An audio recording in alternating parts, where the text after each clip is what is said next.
Alright guys, we're going to work on the snake charmer again, and I'm pulling this car out. I was on the edge of not pulling it out, but today we are going to be painting.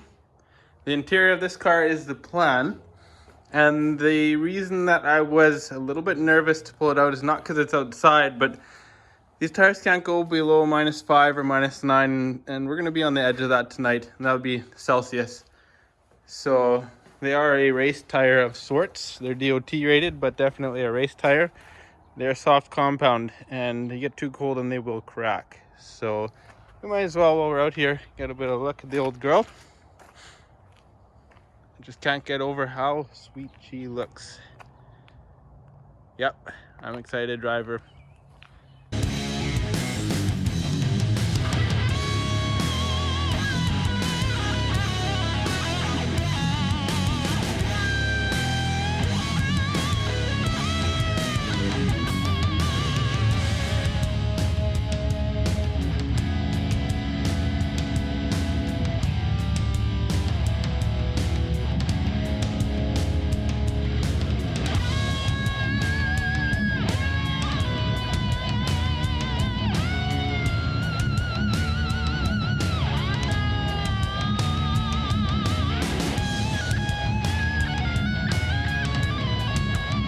We are working on race car again, and we had this plan originally. We were going to spray bomb this, and then we realized we hadn't bought enough of them, because our thought was spray paint primer is easy to touch up because you'll never keep something the same on a race car.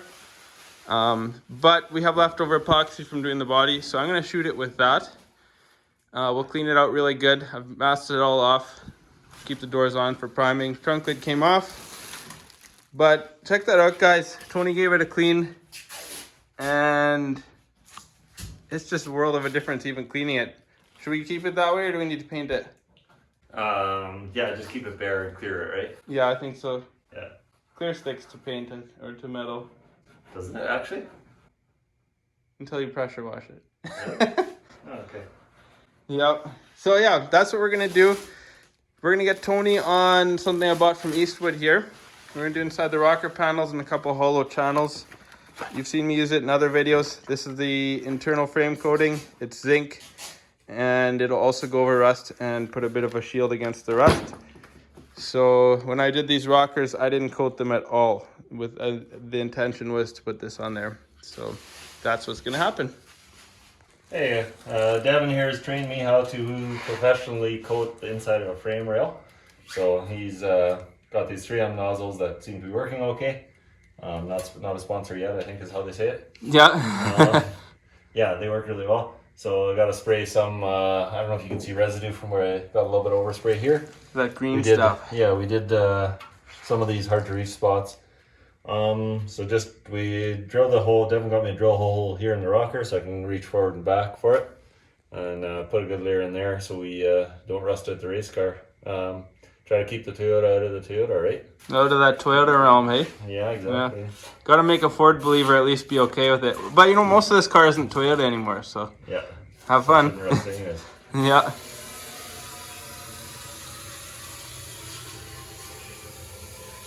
And if you guys watched an earlier video, it actually does a full 360 coat. If I think of it, I'll link that up here. Tony likes doing things without gloves, hey?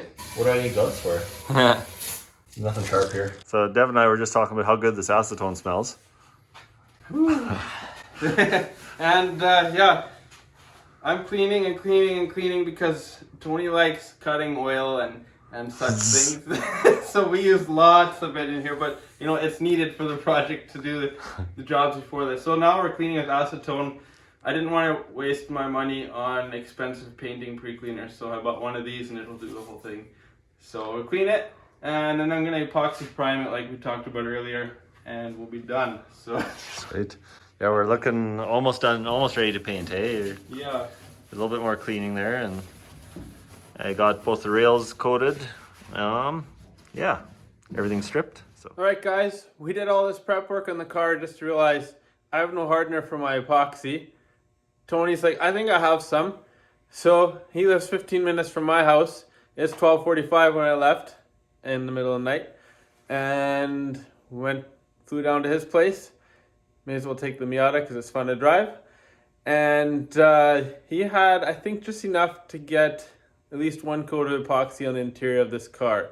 So, and then I have just enough to do about 3/4 cup. So I think we have just barely enough epoxy to finish off the interior of this car. So let's get going. We'll flip the camera around. So what's gonna happen now is I'm gonna prime this guy. There's no point in me filming it because it's gonna be hazy in here. So you get the before look, it's all masked off, and we'll get back to you guys with a little shot of the after. So I'm gonna get on that right away, and we'll get this done because Tony and I getting this primed, and as far as we are today, means when stuff goes back in this car, you know, it doesn't have to come back out unless we modify it, you know, to make stuff better. We can clean up the wiring. It's the end game, you know. So I'm excited for that. So let's get her done. All right, guys, come with me for a sec. I gotta show you something. We're gonna go outside here.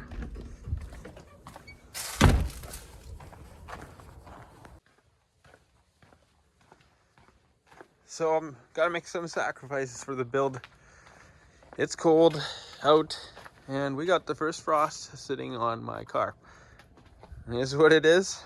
It's sitting out here. It's cold. Not terribly cold, like -1, but I guess there's a bit of humidity in the air.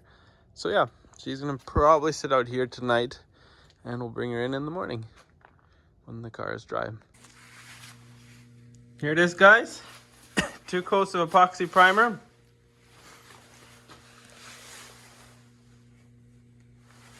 We'll go over to the trunk here.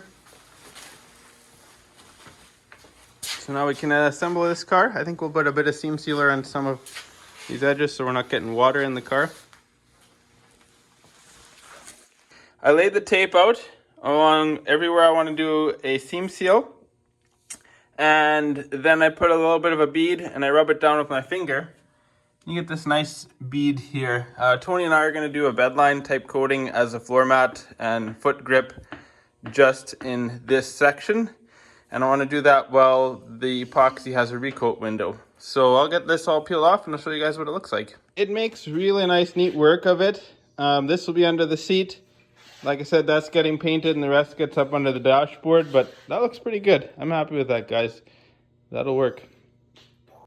Got this side done, and I'm very happy with how it looks, and the functionality of it will be there.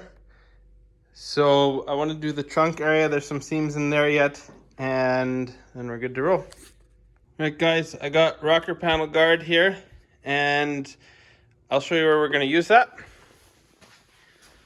Got the floor masked off. We want something durable in the floor area and something a little bit textured. So we're going to try this stuff on the floor. That's kind of what me and Tony talked about wanting to use.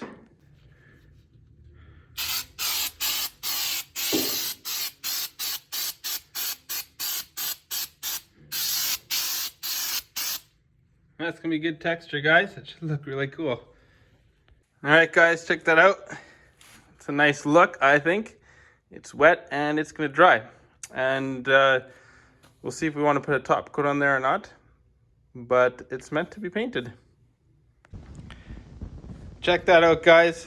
That's perfect. I got a little surprise coming for this tunnel here, which will work really well once this is dry. So yeah, nice stuff. Let's go check out the other side. Here's the other side, guys. And I call that a total win.